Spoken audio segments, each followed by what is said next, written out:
He'll still speak out against our jobs moving overseas. He'll still speak out against the lack of investments in alternative energy as we go into Libya. He'll still speak out about those things that concern his constituents.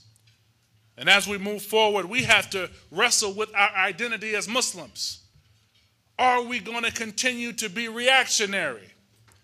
I appreciate the work of CAIR and being proactive before the Peter King hearings, but we need to do more. You know, as a member of Congress, I hear from almost every advocacy group before a bill comes up. I don't hear from Muslims until after the Congress votes on a bill. We want to get upset after the fact. We need to be enraged before the fact. How many of you love America? Raise your hand.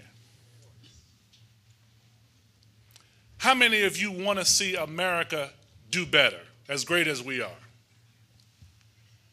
How many of you believe that Muslims have a place not only in our national discourse, but we have a place in public offices, we have a place in different industries, we have a place on the city council, we have a place in religious dialogues, and we have a place in Congress? Raise your hand. If you really believe that, you need to give to CAIR tonight. You need to make sure that you have ground cover and air cover.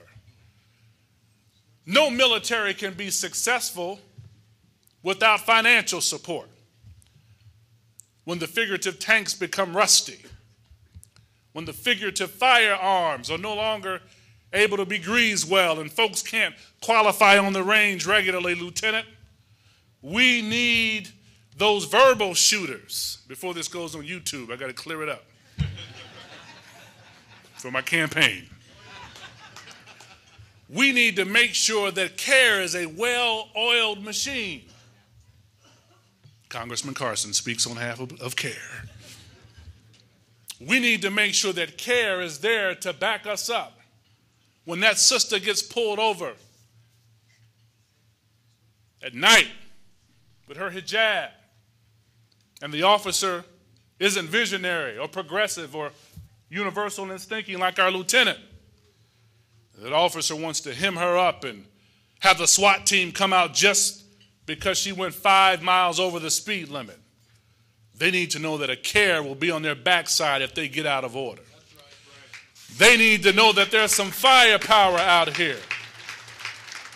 Now, having said that, there needs to be balance.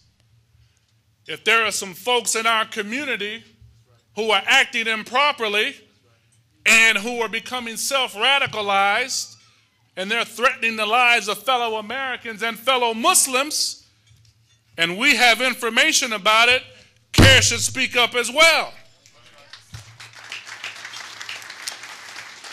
Bold leadership isn't blind leadership.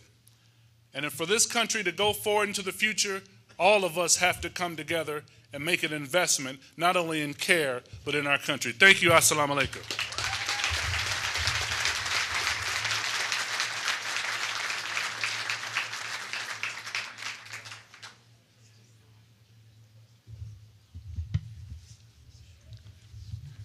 I'd like to acknowledge a few more special guests with us today.